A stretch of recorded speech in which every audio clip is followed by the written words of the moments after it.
Bonjour, Manon Jean. Alors aujourd'hui, j'aimerais te poser la question. Comment te sens-tu lorsque tu écoutes un enfant qui te parle de sa météo intérieure? Bonne question. Alors moi aujourd'hui, en fait, j'ai eu cette révélation lorsque j'ai animé un atelier dans une classe et puis je discutais avec cette enseignante de 4e année. Puis elle me disait, l'année dernière, je faisais la météo intérieure, mais j'avais l'impression d'enseigner la météo intérieure derrière une porte. C'est-à-dire, je demandais aux enfants, quelle est ta météo intérieure? Mais il y avait une porte qui séparait moi et l'enfant parce que j'avais de la difficulté, en fait, à entendre les propos d'un enfant qui me dit qu'il est dans la météo de la pluie, un enfant qui me dit qu'il est dans la météo de la peur, un enfant qui me dit qu'il est dans la météo de la gêne, un enfant qui me dit qu'il est dans la météo de l'orage. Et toi? Lorsque tu parles d'émotions aux enfants, est-ce que tu es derrière la porte? C'est-à-dire à vouloir protéger ce que tu ressens et surtout à vouloir faire de la redirection au lieu de la connexion. Qu'est-ce que c'est ça, en fait? C'est qu'on est souvent dans la redirection, c'est-à-dire rediriger l'enfant peut-être vers la météo du soleil, quand finalement, premièrement, il doit avoir une connexion. Donc, en discutant avec cette enseignante-là, en fait, qui dit, ben là, grâce à la météo intérieure, je me rends compte que j'ai fait vraiment beaucoup de chemin. Parce que l'année dernière, j'enseignais la météo intérieure derrière une porte, c'est-à-dire que c'était même derrière la serrure, en disant « Hey, c'est quoi ta météo intérieure? » En voulant me protéger, en fait, de ce que je vais entendre, mais surtout de ce que je vais ressentir. Sentiment parfois d'impuissance, sentiment des fois de se sentir vulnérable. Alors, à tout prix, on veut se protéger. Alors, avec le temps, elle a compris que et si je pouvais me permettre d'enseigner la météo intérieure, mais avec un petit trou dans la porte, c'est-à-dire ouvrir la porte, mais laisser juste un petit espace pour peut-être laisser passer un peu de chaleur humaine. Donc, c'est ce qu'elle a fait. Donc, elle a commencé à enseigner la météo intérieure. C'est quoi ta météo intérieure aux enfants? Et de plus en plus, peut-être laisser de sa chaleur passer à travers la petite craque de la porte. Bien, imaginez-vous donc ça, là, c'est super important parce que c'est cette connexion-là qu'on veut réussir à avoir avec tous les êtres humains que l'on côtoie. Donc, à quel point souvent on enseigne une méthode, ne serait-ce que la plus belle méthode du monde entier, parce que là, c'est très populaire, hein, l'accueil des émotions, la gestion du stress, il n'y a pas rien là, qu'on n'essaye pas. Mais est-ce que c'est pour vraiment l'enfant ou c'est pour nous sentir mieux, nous sentir plus en état de sécurité? C'est une question à se poser. Donc, finalement, cette enseignante-là, elle s'est rendue compte que le fait qu'elle commençait à enseigner la météo intérieure avec une petite craque dans la porte, ben, elle voyait des élèves s'approcher tranquillement d'elle.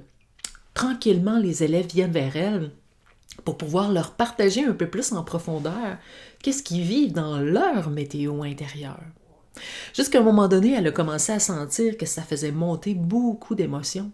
Et ces émotions-là, peut-être que finalement, ils étaient enfouis au plus profond d'elle-même depuis peut-être sa tendre enfance. Aujourd'hui, avec la météo intérieure, cette enseignante-là, elle est fière de dire qu'elle enseigne la météo intérieure la porte ouverte. Quoi? La porte ouverte? Oui, elle a réussi justement à ouvrir la porte, à leur dire « Hey, c'est quoi votre météo intérieure? » Puis même d'avoir un genou au sol pour être à la hauteur des enfants pour rentrer vraiment en contact avec eux, cœur à cœur. N'est-ce pas extraordinaire? Parce que souvent, je vois beaucoup d'éducatrices parce que je travaille en garderie, je travaille aussi dans le préscolaire, je travaille jusqu'à la 6e année, puis je vois beaucoup d'enseignantes être à cheval sur les comportements quand finalement, comment veux-tu que l'enfant puisse être là, en contact avec toi, si, en fait, la seule chose que tu lui dis, c'est de rester assis ou de pas faire ci ou de « je te l'avais dit de pas faire ça » ou etc., quand finalement, il n'y a aucune connexion. Puis moi, je trouve ça génial parce que cette semaine, j'ai eu la chance aussi de travailler en garderie, puis je voyais à quel point un enfant, là, tu sais, là, puis souvent, on peut penser que cet enfant-là a des grands troubles de comportement, puis on a tellement créé contact ensemble parce que moi, j'enseigne la météo intérieure avec la porte ouverte. Puis pas à peu près. Parce que moi, pour moi, là, c'est comme si, en fait, je voyais chaque enfant qui est en avant de moi comme une opportunité d'apprendre à me connaître. Puis des fois, là, je fais face, là, à l'imprévisibilité parce que je sais pas qu'est-ce que je vais recevoir, mais je veux recevoir quelque chose. Puis c'est pas nécessairement de la gratitude ou de la reconnaissance ou de l'amour ou quoi que ce soit. Non, parce que tout ce que je reçois, c'est moi qui le crée à l'intérieur de moi. Donc c'est la plus belle chose en fait qu'on peut offrir à nos enfants, c'est de leur donner la possibilité qu'on leur enseigne la météo intérieure, la porte ouverte. Mais je sais, c'est à petits pas, à petits pas, à petits pas, tranquillement. Puis c'est normal au début, on se protège parce que l'on se dit, ah, je sais pas qu'est-ce que je vais recevoir de ça, je sais pas qu'est-ce qui va arriver quand si je parle de la météo intérieure, ça se peut-tu qu'il y ait trop d'enfants qui me racontent leur histoire, puis là, j'aurai pas la solution. Mais ça, c'est peut-être le constat aussi qu'on est toujours en train de chercher des solutions à nos émotions quand finalement les émotions ne sont pas là pour être réglées. Les émotions ne sont pas un problème à régler, les émotions sont juste là pour nous livrer un message sur comment on se sent, mais aussi sur le besoin qu'on doit apprendre à répondre à propos de nous-mêmes.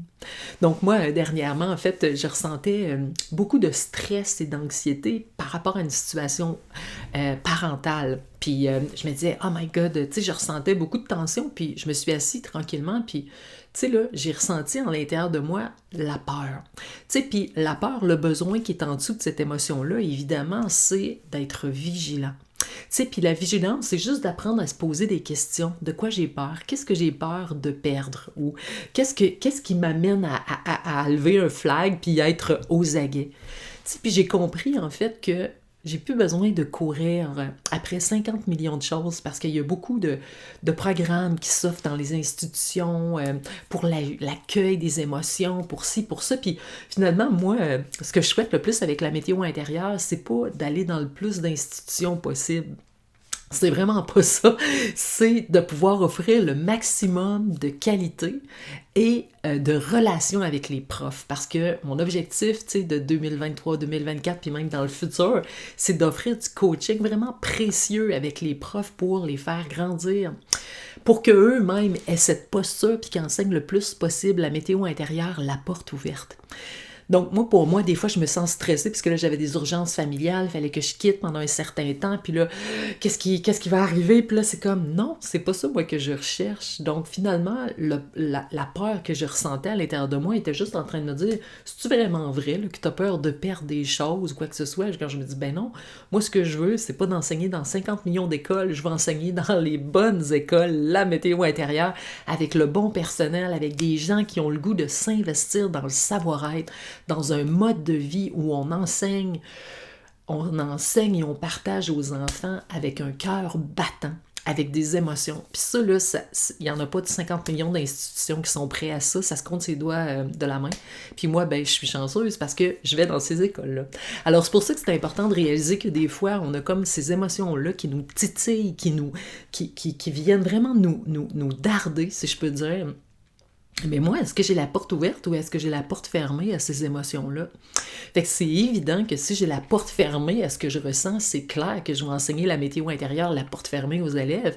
Puis là, sûrement que je vais dire, ben là, moi, je l'ai essayé, la météo intérieure, puis ça fonctionne pas vraiment. Mais c'est quoi qui devrait fonctionner, dans le fond? C'est que l'enfant, qu'est-ce qui devrait arriver avec la météo intérieure? C'est pas quelque chose pour régler des émotions, c'est pour apprendre à vivre des émotions. C'est pour ça. Donc, plus moi, je m'accueille puis j'ouvre la porte à mes propres émotions, c'est-à-dire que je m'enseigne, je prends soin, je me donne des soins à ma propre météo intérieure en ouvrant la porte à mes propres émotions, c'est évident qu'après ça, je vais juste vouloir enseigner, partager cette médecine-là de l'humilité à des tonnes et des tonnes d'enfants. Parce que je sais qu'à chaque fois que je vais l'enseigner avec le cœur et la porte ouverte, ben ce que je vais me rendre compte, c'est que j'apprends encore plus sur moi. Puis c'est ça qu'on veut le plus possible dans nos institutions, dans nos centres de la petite enfance, dans toutes nos écoles québécoises, puis partout aussi, en France, en Belgique, en Suisse, en francophonie, faire en sorte que les adultes puissent donner la possibilité à nos adultes de demain, ça c'est nos enfants, à apprendre à vivre, à danser sous la pluie. Puis ça, ben moi, ça me fascine énormément. Donc, question, quand tu parles des émotions aux enfants, est-ce que tu as la porte fermée, la porte entrefermée? Est-ce que tu as la porte ouverte? Si tu veux savoir la réponse, bien, tu as juste à observer comment toi, comment tu prends soin de toi à travers tes propres émotions? Est-ce que tu es dans la fuite? Est-ce que tu as toujours l'impression que tu as toujours besoin de compulser? Est-ce que tu es dans la réaction? Est-ce que tu es toujours en train d'être dans de la frustration, toujours dans l'anxiété? Tu sais, regarde ce qui se passe autour de toi, observe-toi. C'est la meilleure chose pour voir finalement comment je me traite, comment je me soigne avec mes émotions. C'est le même soin que je donne aux élèves que je côtoie ou à mes propres enfants, et ça, c'est important et tellement précieux. Alors voilà, alors je te dis merci de ton écoute en espérant que ça t'a plu cette capsule vidéo-là. Et puis si t'as le goût, regarde tout mon parcours, j'ai plein de belles capsules vidéo que je fais finalement dans les écoles, dans les centres de la petite enfance. Et puis regarde ça, peut-être que ça va t'aider encore plus à ouvrir la porte de tes émotions.